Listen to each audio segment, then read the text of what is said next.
Love institute के online classes में मैं रजनीश सर आप लोगों का स्वागत करता हूं। आज के इस लेक्चर में आप लोग पढ़ेंगे IUPAC नामकरण के बारे में। इसके बारे में पढ़ना है आप लोगों को, IUPAC नामकरण के बारे में। तो जैसा कि आप लोगों को सबसे पहले ये जानना चाहिए कि IUPAC होता क्या है। सबसे पहली बात तो ये है कि IUPAC होता क्या है। तो आई फॉर जो आई से होता है, क्या होता है? आई से इंटरनेशनल, ठीक है, union of pure and applied chemistry,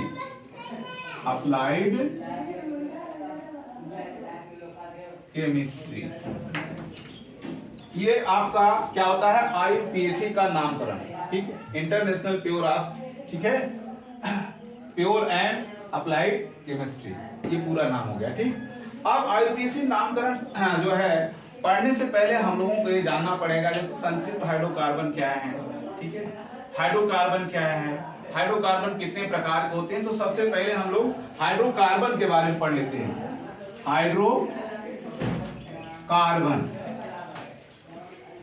देखिए यहाँ पे जो शब्द आपका हाइड्रोकार्बन दिया हुआ है, इस शब्द से स्पष्ट होता है इसमें हाइड्रोकार्बन है, यानी हाइड्रोजन और कार्बन इससे मिलकर बना हुआ है, हाइड्रोजन और इससे मिलकर बना हुआ है कार्बन से, यानी वे यौगिक जो हाइड्रोजन और कार्बन से मिलकर बने होते हैं उन्हें हम क्या कहते हैं? हाइड्रोकार्बन कहते हैं। और जो हाइड्रोकार्बन होते हैं वो आपके हाइड्रोकार्बन दो प्रकार के होते हैं, एक संतृप्त हाइड्रोकार्बन होता है, एक असंतृप्त हाइड्रोकार्बन।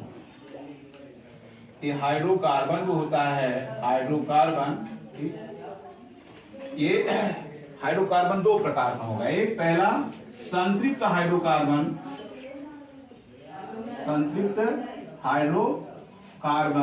और दूसरा जो आपका होता है असंतृप्त हाइड्रोकार्बन। इसको इंग्लिश में हम क्या कहते हैं? Saturated hydrocarbon, saturated hydrocarbon, hydrocarbon हो गया। और नेक्स्ट जो हो गया अनसैचुरेटेड, क्या हो गया? अनसैचुरेटेड हाइड्रो, आपका हो गया हाइड्रोकार्बन। क्लियर? हाइड्रोकार्बन, यहां तक बात समझ में आया कि हाइड्रोकार्बन कितने प्रकार के होते हैं? दो प्रकार के। कौन कौन से? संतृप्त और असंतृप्त हाइड्रोकार्बन। अब आपका जो संतृप्त हाइड्रोकार्बन होता है कि आपको पढ़ना है कि संतृप्त हाइड्रोकार्बन क्या होता है, ठीक। तो सबसे पहले हम लोग संतृप्त हाइड्रोकार्बन की तरफ बढ़ते हैं।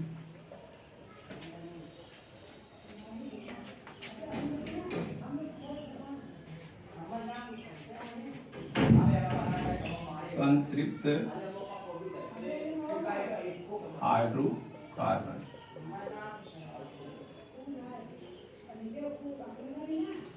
देखिए संतृप्त हाइड्रोकार्बन होता है, इसमें उस प्रकार के यौगिक पाए जाते हैं जिनकी कार्बन परमाणु की चारों संयोजकताएं एकल बंधों द्वारा संतुष्ट होता है। इसमें कार्बन परमाणु की चारों संयोजकताएं क्या होंगी? एकल बंधों के द्वारा संतुष्ट होती है। उसे हम क्या कहते हैं? संतृप्त। उसे क्या कहेंगे? संतृप्त। जैसे मान लीजिए आपको 2 रोटी की भूख थी और आपने 2 रोटी आप खा गए, तो आप क्या हो गए? संतृप्त हो गए कि नहीं? तो यहाँ पे जो संतृप्त हाइड्रोकार्बन है जिसकी कार्बन परमाणु की चारों संयुक्ताएं एकल बंधों द्वारा संतुष्ट होंगी, उसे हम क्या कहेंगे? संतृप्त हाइड्रोकार्बन। जिसकी कार्बन परमाणु की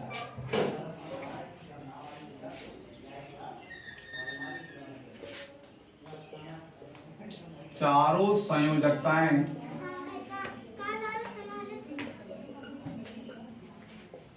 एकल बंधों द्वारा संतुष्ट होती हैं,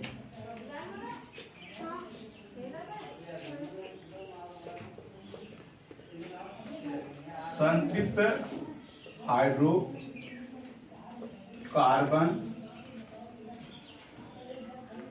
कहलाते हैं। अब देखिए संतृप्त हाइड्रोकार्बन में कौन कौन से आएंगे, कौन कौन से संतृप्त हाइड्रोकार्बन में आएंगे। तो जैसे एल्केन श्रेणी के सदस्य, एल्केन श्रेणी के सदस्य इसके अंतर्गत आते हैं।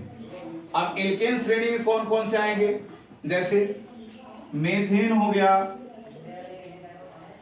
एथेन हो गया, प्रोपेन, ब्यूटेन, पेंटेन, इसी प्रकार से हेक्सेन, हेप्टेन इत्यादि। ठीक। अब यहां से जैसे मेथेन, मेथेन का क्या होता है, CH4 होता है। क्या होता है, CH4। एथेन का क्या होगा, C2H6 होता है। प्रोपेन का C3H8 और ब्यूटेन का C4 कितना होता है, H10 होता है। और पेंटेन का C5H12 होगा। ठीक। अब कैसे हम पता करेंगे कि इसका जो है कार्बन परमाणु की चारों संयुक्ताएं एकल बंधुओं द्वारा ही संतुष्ट होती हैं। इसके लिए हम सबसे पहले हम लोग स्ट्रक्चर को जानते हैं।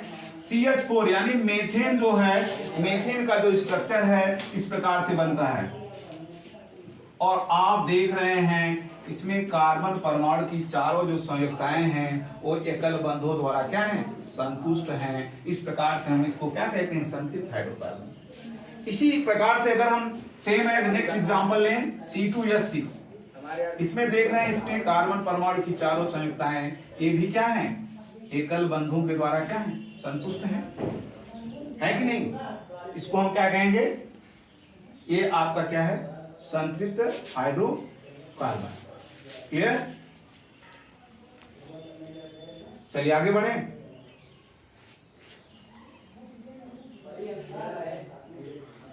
आपका अगला जो पॉइंट होगा असंतृप्त हाइड्रोकार्बन। अगला जो पॉइंट आपका है असंतृप्त हाइड्रोकार्बन। अब असंतृप्त में क्या होता है, जिसमें कार्बन परमाणु की चारों संयुक्ताएं एकल बंधुओं के द्वारा संतुष्ट नहीं होती। यानी जिसकी जो कार्बन परमाणु की चारों संयुक्ताएं होंगी वह एकल बंधुओं के द्वारा संतुष्ट नहीं होती हैं, उसको हम क्या कहते हैं, असंतृप्त हाइड्रोकार्बन। जिसकी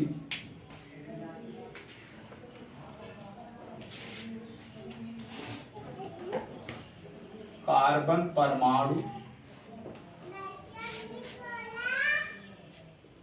की चारों संयोजकताएं एकल बंधुओं के द्वारा संतुष्ट नहीं होती है। अब देखो अगर ये एकल बंधुओं के द्वारा संतुष्ट नहीं हो रही हैं, इसका मतलब कि ये द्वि और त्रिबंध के द्वारा संतुष्ट होंगी। इसका अर्थ क्या निकलेगा कि ये द्वि और त्रिबंध के द्वारा संतुष्ट होंगी। इसी को हम क्या कहेंगे, फिर ये हो जाएगा आपका असंतृप्त हाइड्रोकार्बन। जैसे इसमें एल्कीन और एल्काइन श्रेणी के सदस्य, एल्कीन और एल्काइन श्रेणी के सदस्य इसके अंतर्गत आएंगे। एल्कीन और एल्काइन श्रेणी के सदस्य। अब हम सबसे पहले एल्कीन श्रेणी के सदस्यों के बारे में चर्चा करते हैं। एल्कीन श्रेणी, और फिर इधर देखिएगा आप लोग एल्काइन श्रेणी।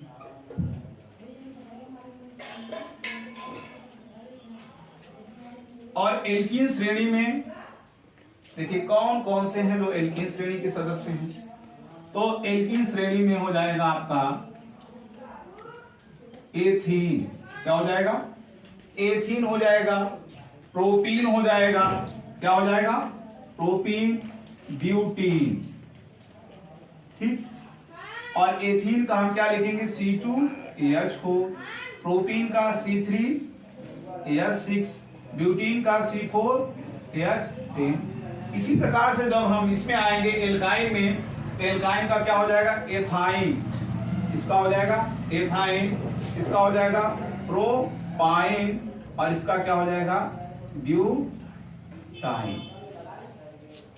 तो एथाइन में हो जाएगा C2H2, इसका हो जाएगा C3H4, और इसका हो जाएगा C4H6। क्लियर? ये इसके सदस्य हो गए। ये क्या हो गए, इसके सदस्य हो गए। अब देखिए इसमें यह जो है C2H4 जो आपको बता रहे हैं एक का, कि कैसे, देखिए ये एकल बंधों द्वारा क्यों संतुष्ट नहीं है। देखिए C2H4 को हमें देखना है इसका स्ट्रक्चर। तो C2 दो बार क्या लिखेंगे, 2 लिख दिए, और ये बीच में डबल बॉन्ड लगा हुआ है, और यहां से आप देखेंगे क्या है कि ये क्या है, यहां से हाइड्रोजन परमाणु की अब चारों जो यहां से जो ये संयोजकताएं अब जाके संतुष्ट हुई। क्यों, जब हमने डबल बॉन्ड लगाया तब जाके संतुष्ट हुई।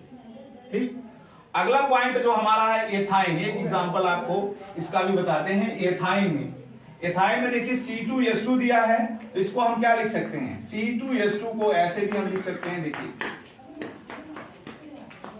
और इसके बाद यहाँ पे क्या हो गया, C2H2। इसमें देख रहे हैं ट्रिपल बॉन्ड है। क्या है, ट्रिपल बॉन्ड है। क्लियर हो गया, इसमें कोई कंफ्यूजन